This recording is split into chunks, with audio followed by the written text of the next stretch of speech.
गौरव railway station के पास गोभी आलू पराठा बनाने का काम करता था। आइए आइए, गर्मा गर्म गोभी आलू के पराठे खाइए। गौरव के घर पर उसकी माँ, बेटी और पत्नी थी। गौरव सुबह से लेकर शाम तक मेहनत करता, लेकिन फिर भी अपनी गरीबी दूर नहीं कर पा रहा था। सुनिए जी, गोभी आलू के पराठे बनाने में लागत बहुत ज्यादा आती है। आप एक काम कीजिए, आप सादा पराठे बनाकर बेचिए, जिससे हमारी लागत कम आएगी और प्रॉफिट ज्यादा होगा। नहीं, मैं ऐसा नहीं कर सकता। सादे पराठे खाना कोई पसंद नहीं करेगा। और फिर पिताजी भी गोभी आलू के पराठे बेचा करते थे, इसलिए मैं भी यही काम करूँगा। गौरव के पास तरह तरह के ग्राहक और उनकी तरह तरह की डिमांड होती। अरे भाई, जरा मेरे पराठे में गोभी आलू ज्यादा भर देना। मुझे पराठों के साथ सब्जी भी चाहिए। मुझे पराठों के साथ अचार चाहिए। मुझे पराठों के साथ दही चाहिए। गौरव कभी कभी ग्राहकों की डिमांड सुनकर परेशान हो जाता था। अगर आपको पराठे के साथ सब्जी चाहिए तो उसके अलग से पैसे देने होंगे। मैं अलग से पैसे नहीं दूंगा। देख रहे हो भाइयों, ये गौरव सब्जी के पैसे अलग से मांग रहा है। चलो चलो, हमें यहाँ खाना नहीं खाना है। अरे सुनिए तो, आप लोग कहाँ जा रहे हैं? रुकिए तो सही। एक दिन गौरव बहुत निराश होकर घर पहुँचा। क्या हुआ? रेहड़ी पर ग्राहकों की संख्या लगातार कम होती जा रही है। ग्राहक पैसे देना नहीं चाहते, लेकिन उन्हें सब्जी, अचार, दही, सारी चीजें पराठों के साथ चाहिए। चलिए कहीं बाहर घूमने चलते हैं, थोड़ा मूड फ्रेश हो जाएगा। हमारे पास इतने पैसे तो नहीं है कि किसी टूरिस्ट प्लेस पर घूमने जाएं। तुम्हारे घर ही घूमने चलते हैं। गौरव अपने ससुराल में घूमने गया, जो गांव में थी। रास्ते में गौरव और उसकी पत्नी को प्यास लगी। उन्हें कहीं से झरने गिरने की आवाज सुनाई दी। ये झरने की आवाज पूरब दिशा से आ रही है। गौरव और उसकी पत्नी पूरब की ओर चलते गए। झाड़ियों के पार उन्हें झरना मिला। ये झरना तो बहुत खूबसूरत है। गौरव और उसकी पत्नी ने जी भरकर पानी पीकर प्यास बुझाई और हाथ पैर भी धोए।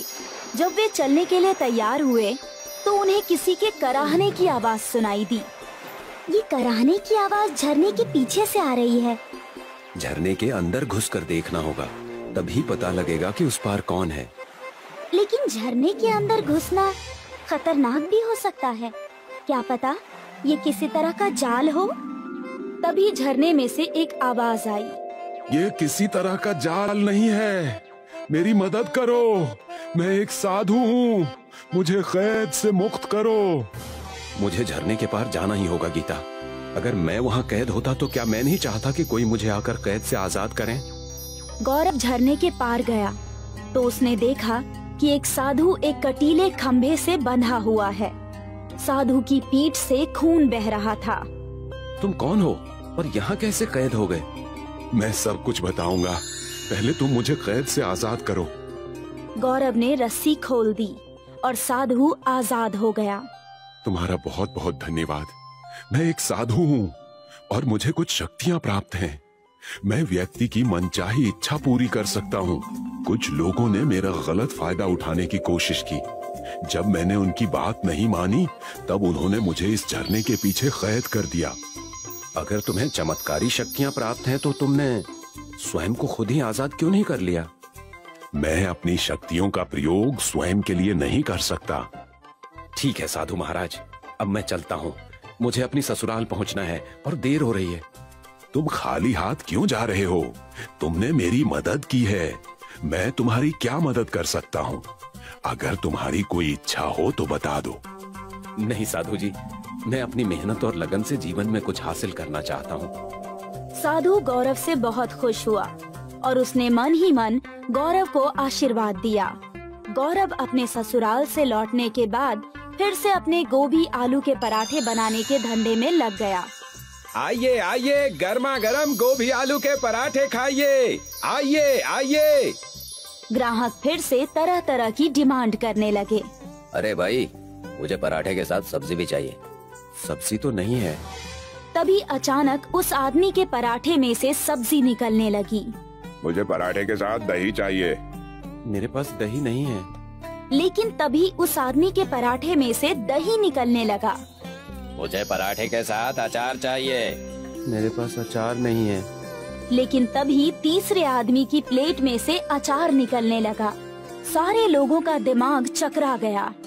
ये सब क्या हो रहा है? मैंने तो इन लोगों को सब्जी, दही, अचार नहीं दिया, तो भी इनकी प्लेट में तीनों चीजें कहाँ से आ गईं? तभी वहाँ वही साधु आया जिसे गौरव ने झरने के पीछे जाकर आजाद किया था। बेटा जरा 2 पराठे लगा देना, सब्जी, दही और अचार के साथ। इतना कहकर साधु अदृश्य हो गए। गौरव समझ गया कि ये सारा चमत्कार उस साधु की वजह से हो रहा है। गौरव की रेहड़ी पर लोगों की भीड़ लग गई। सभी पराठे खाने के लिए वहाँ टूट पड़े। वे पराठे के साथ सब्जी, दही, अचार और जो भी मांगते वही पराठों में से निकलने लगता और थाली में आ जाता। गौरव ईमानदारी से सिर्फ पराठों के पैसे लिया करता। कुछ ही दिनों में गौरव लखपति बन गया।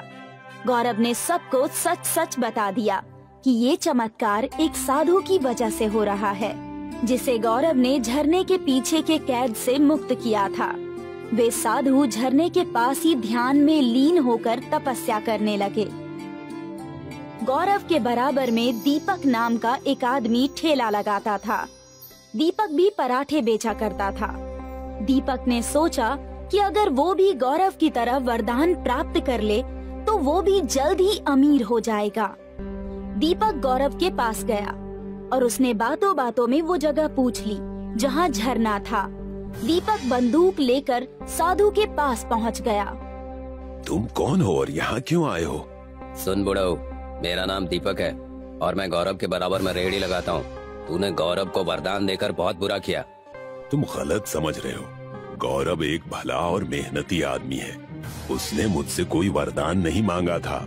मैंने तो उसे सदा सुखी रहने का आशीर्वाद भर दिया था। मेरे सामने ज्यादा बड़बड़ मत कर बुड्ढे। चुपचाप मुझे भी लखपति बनने का आशीर्वाद दे, वरना बंदूक से तेरा भेजा उड़ा दूंगा। इस तरह आशीर्वाद प्राप्त नहीं किया जाता है। लगता है तू ऐसे नहीं मानेगा। दीपक ने साधु की गर्दन पकड़ ली और उसकी गर्दन को दबाते हुए बोला, जल्दी आशीर्वाद दे, वरना मैं तेरा काम तमाम कर दूंगा। ठीक है, मैं तुझे आशीर्वाद देता हूँ। दीपक ने लौटकर बहुत खुश होकर अपनी रेहड़ी लगाई। दीपक ने जब ग्राहकों को प्लेट में पराठे रखकर दिए तो प्लेट में पराठों के ऊपर सांप बिलबिलाने लगे। जितनी बार भी दीपक ने प्लेट पर पराठा रखा, हर बार परिणाम वही हुआ। लोगों ने दीपक के पराठे बिल्कुल खाने छोड़ दिए। अब सारे ग्राहक गौरव की रेहड़ी पर जाने लगे और गौरव ने देखा कि ग्राहकों की संख्या बहुत बढ़ गई है। तो गौरव ने 2 नौकरों को रखकर एक रेस्टोरेंट खोल लिया और इस तरह अपनी मेहनत और लगन के भरोसे पर खुशहाल जीवन बिताने लगा।